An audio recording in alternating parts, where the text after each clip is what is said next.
MPPSC धरने की मांग को लेकर अभी आयोग में एडीएम साहब ने बुलाया था। अधिकारी कम गुंडे ज्यादा लग रहे थे आज वो। ऐसा लग रहा था कि धरने को समाप्त नहीं करना चाहते हैं, धरने की आग को बढ़ाने का प्रयास कर रहे हैं। शांति का कोई लक्षण दिखाई नहीं, गुंडे की भाषा बोल रहे थे।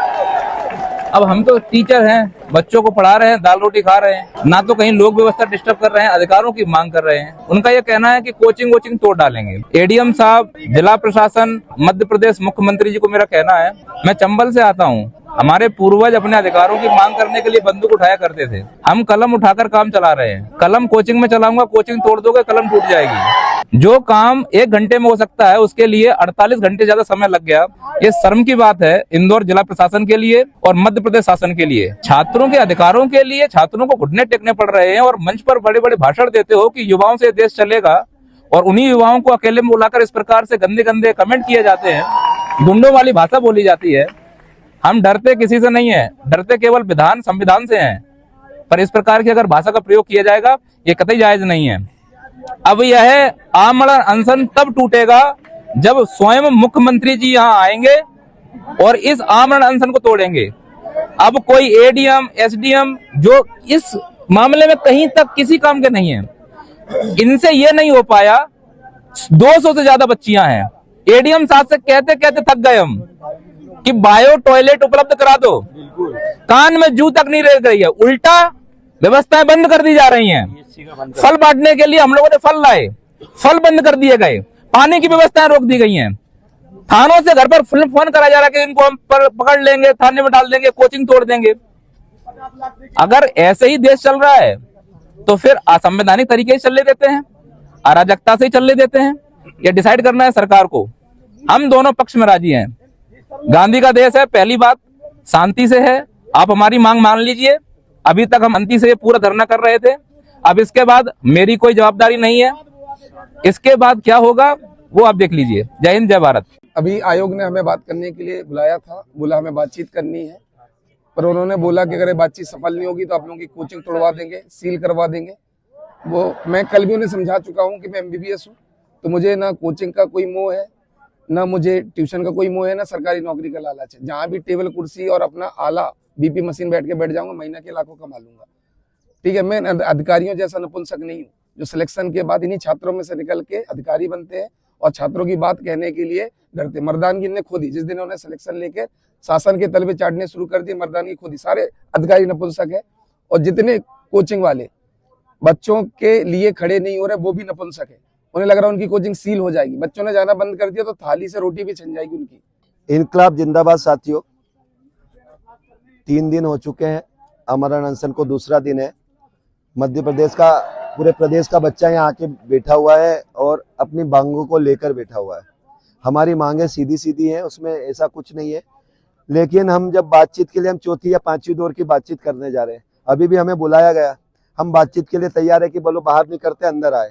तो अंदर ले गए तो मैंने कहा ठीक है, कोई बात नहीं, कोर कमेटी है, बात करेंगे। लेकिन जैसे ही जाते हैं वहाँ एडीएम है रोशन राय साहब, वो धमकी देते हैं, डिप्टी कलेक्टर को वो आदेश दे रहे हैं कि भैया जाके कोचिंग संस्थानों को जाके ऐसा करो, ये गलत तरीके से चल रहे, इनकी तोड़फोड़ मचा दो, इनको सील लगा दो।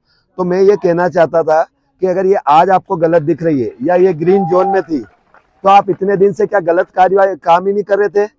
मतलब आज धरना है तो किसी भी एन क्रेन पकड़ सबको डराओगे। और मैं ये जो एडीएम साहब है या कलेक्टर साहब है या सीएम साहब को बहुत विनम्र निवेदन कर रहा हूँ कि धमकी से तो हम किसी के बाप से नहीं डरते।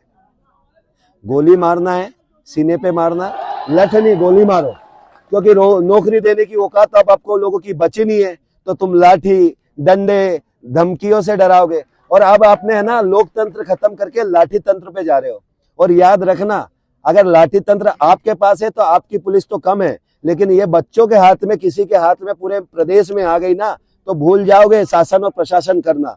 तो उस शासन और प्रशासन को सही दिशा में चलाने के लिए सॉल्यूशन निकाले, हमारी मांगे माने, हमें कोई मतलब नहीं। अगर हमको यही करना होता, आपसे लड़ना होता, तो हम सीधे अभी आपके सीधे जहां आप आ रहे हैं माननीय मुख्यमंत्री, वहां धरने पे वहां पे पहुंच जाते। लेकिन आमरण अनशन कर रहे हैं, अपने आप को तकलीफ दे रहे हैं, अपने आप को रात भर में बैठ रहे हैं।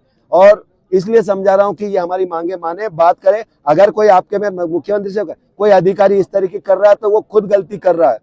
दूसरा, मैं कोचिंग संस्थाओं से सभी से निवेदन कर रहा हूं, आपको डरने की बिल्कुल जरूरत नहीं है। मध्य प्रदेश का बच्चा आपके साथ है। शपथ हमने इसलिए ली कि ये ना सोचे कि बच्चा कोचिंगों से आ रहा है, बच्चा स्वतः चल के आ रहा है। और आप कोई निश्चिंत रहे, आपके साथ पूरा प्रदेश का बच्चा खड़ा है। और मैं प्रदेश के बच्चों से आह्वान कर रहा हूं कि बच्चों, हम हमारा अनशन पे बैठ गए, हमने 3 दिन से बताओ हमने आपके लिए कौन सी गलत मांग की, कोई हमने आपसे ऐसा इनसे क्या पद मांगा, हमने आप सबके अधिकार की बात कर रहे हैं और आपको पद मिले हमें उसकी खुशी है, तो हम उसके लिए आंदोलन करें। तो मैं प्रदेश के समस्त बच्चों से कह रहा हूं कि वो सारे लोग यहाँ पे जल्द से जल्द इस धरना स्थल पे आए और अपनी ताकत दिखाए। अगर इस बार ये धरना टूट जाता है किसी भी कारण से, तो मध्य प्रदेश का पूरा बच्चा टूट जाएगा और आगे से ना तो कोई अपनी आवाज उठा पाएगा। और ये अगर आंदोलन फेल होगा तो मध्य प्रदेश का बच्चा हारेगा, ना कि ये, और ये शासन प्रशासन जीत जाएगा और आपकी वैल्यू 0 हो जाएगी। फिर आप जो भी करोगे उसकी कोई वैल्यू नहीं रहेगी। फिर आप कोचिंग में टॉप करो,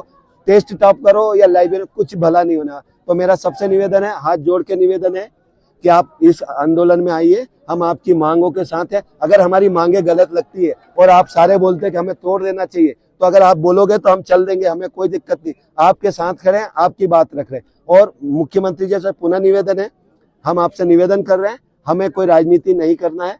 हम चाहते हैं हमारे बच्चों की मांग मान ली जाए, वो 2019 से प्रताड़ित है। तो सब इतना ही निवेदन है कि इन मांगों को माना जाए और सब इस आंदोलन को सपोर्ट करें। और माननीय मुख्यमंत्री जी खुद आए, हमें विरोध भी नहीं करना, आप खुद आके धरना स्थल पर आए और आप खुद ही आप नए मुख्यमंत्री बने इस प्रदेश में, आप अपनी मांगों को खुद पूरी करें और प्रदेश के बच्चों का जो एक समर्थन आपको हासिल करें। जय हिंद, जय भारत।